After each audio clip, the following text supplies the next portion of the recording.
નમસ્કાર દર્શક મિત્રો, હું આશીષ દરજી. તમે જોઈ રહ્યા છો સમાચાર મેં આગે ન્યૂઝ. હવે જોઈએ આજના સમાચાર. મહેસાણા નંદાસમ પોલીસ સ્ટેશન વિસ્તારમાં આવેલ અંબાવપુરા રોડ પરની એમ્સ્ટર માઇક્રોસેલ કંપનીમાંથી લોખંડના સળિયાની ચોરી કરનાર બે રીઢા ચોરોને પોલીસે ગણતરીના દિવસોમાં ઝડપી પાડ્યા છે. ગાંધીનગર વિભાગના આઈજીપી વિરેન્દ્રસિંહ યાદવ, મહેસાણા એસપી હિમાંશુ સોલંકી અને કડી ડીવાયએસપી ડોક્ટર હાર્દિક પ્રજાપતિની કડક સૂચનાઓ હેઠળ નંદાસન પોલીસ ઇન્સ્પેક્ટર એનજી ગોહિલના માર્ગદર્શનમાં સ્ટાફે આ ગુનાનો પર્દાફાશ કર્યો છે. પોલીસે ભારતીય ન્યાય સંહિતા 2023ની કલમ 331(4)54 મુજબ ગુનો નોંધી તપાસ હાથ ધરી હતી. તે દરમિયાન ચોક્કસ બાતમીના આધારે ધારપુરા જુલાસન રોડ પરથી અજય કાંતિભાઈ મકવાના ઉંમર વર્ષ 20 અને રાહુલ ધરમપાલ કામલે ઉંમર વર્ષ 38 નામના બે આરોપીઓને દબોચી દીધા હતા.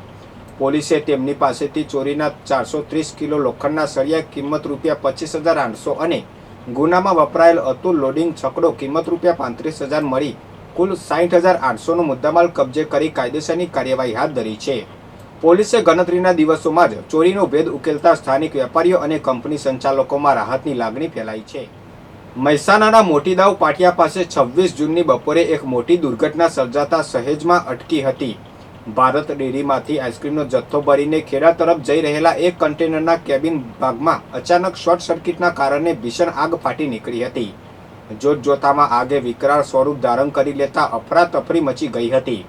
જોકે ટ્રક ચાલકે અદ્ભુત સમય સૂચકતા વાપરી ગાડીને તુરંત રોડની સાઈડમાં પાર્ક કરી દીધી હતી, જેના કારણે મોટી જાનહાનિ ટળી હતી અને ચાલકનો આબાદ બચાવ થયો હતો. ઘટનાની જાણ થતાં જ મહેસાણા મહાનગરપાલિકાના ફાયર વિભાગની ટીમ તાત્કાલિક ઘટના સ્થળે દોડી ગઈ હતી અને અંદાજિત 10,000 લીટર પાણીનો મારો ચલાવી આગ પર સંપૂર્ણ કાબૂ મેળવ્યો હતો. મહેસાણા શહેરમાં મહોરમ પર્વની પરંપરાગત રીતે ઉજવણી કરવામાં આવી હતી. આ નિમિત્તે મુસ્લિમ બિરાદરો દ્વારા તાજિયાના જુલુસ કાઢવામાં આવ્યા હતા. કરબલાના શહીદોની યાદમાં માતમ મનાવવામાં આવ્યો હતો. જુલુસ જોવા મોટી સંખ્યામાં લોકો ઉમટી પડ્યા હતા અને કાયદો વ્યવસ્થા જાળવવા ચુસ્ત પોલીસ બંદોબસ્ત ગોઠવવામાં આવ્યો હતો. મહોરમના પવિત્ર દિવસે મહેસાણા શહેરમાં કલાત્મક તાજિયાના જુલુસ નીકળ્યા હતા. આ દરમિયાન હઝરત ઇમામ હુસેન અને કરબલાના શહીદોની કુરબાનીને યાદ કરીને યા હુસેનના નારા લગાવવામાં આવ્યા હતા. વિસનગર શહેરમાં હંમેશાથી પરંપરાગત ભાઈચારો અને સૌહાર્દ જોવા મળ્યો છે, જેનો વધુ એક ઉત્કૃષ્ટ નમૂનો મહોરમ પર્વ નિમિત્તે જોવા મળ્યો હતો. શહેરમાં નીકળેલા મહોરમના પવિત્ર તાજિયાના જુલુસનું વિસનગરના રાજકીય અને સામાજિક આગેવાનો દ્વારા ઉષ્માભર્યું સ્વાગત કરીને કોમી એકતાનો સુંદર સંદેશ આપવામાં આવ્યો હતો.